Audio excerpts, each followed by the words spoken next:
Assalamualaikum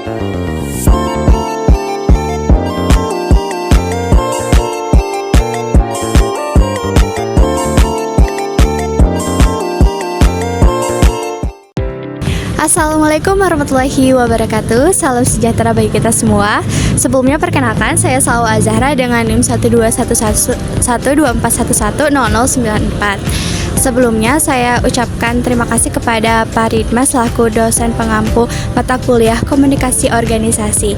Jadi di sini saya akan menjawab beberapa pertanyaan yang diajukan, yaitu permasalahan internal di perusahaan XYZ dan bagaimana cara mengatasinya. Yuk, disimak. Masalah yang terjadi pada perusahaan XYZ adalah, yang pertama adalah hambatan terjadinya komunikasi di dalam organisasi atau perusahaan mereka.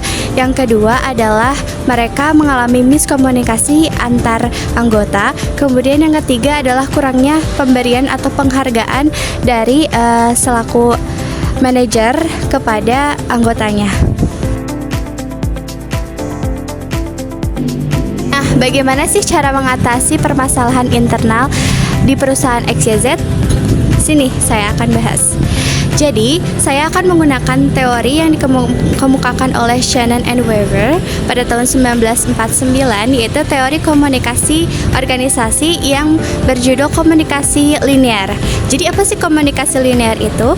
Yaitu komunikasi yang dimana perusahaan atau suatu organisasi bisa memberikan penghargaan atau feedback. Jadi prosesnya itu ada tiga. Yang pertama adalah source, kemudian receiver, dan channel. Source itu adalah pengirim, dan receiver itu adalah penerima. Kemudian channel itu adalah media atau bagaimana komunikasi itu bisa tersambungkan.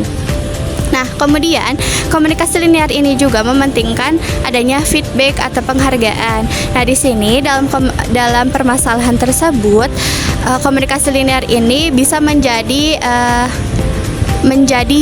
solusi bagi perusahaan tersebut karena beberapa masalah seperti misalnya komunikasi yang kurang atau miskomunikasi, kemudian mereka tidak diberikan ruang diskusi untuk memberikan pendapat mereka, kemudian juga mereka tidak mendapatkan penghargaan atas apa yang telah mereka capai dalam suatu perusahaan tersebut.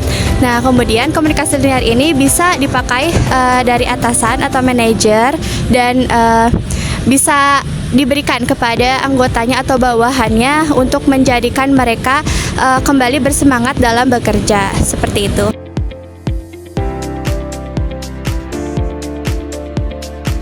Memiliki 3 rekomendasi penghargaan. Yang pertama, si perusahaan ini bisa memberikan pengembangan pelatihan untuk penghargaan.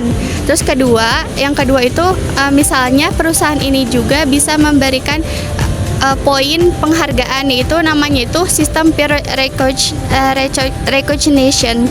Itu di mana si sistem penghargaan ini tuh bisa diberikan contohnya terdapat anggota atau karyawan bisa memenuhi target yang tercapai beberapa poin misalnya.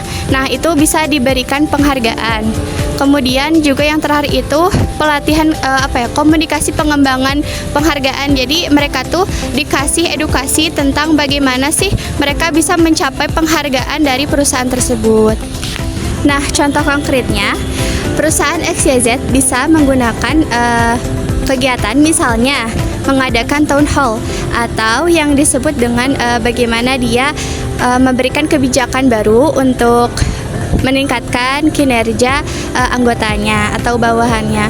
Kemudian kedua adalah pelatihan komunikasi. Nah, pelatihan komunikasi ini bisa diadakan seperti workshop atau seminar yang diperuntukkan bagi anggota atau karyawan di perusahaan XYZ tersebut.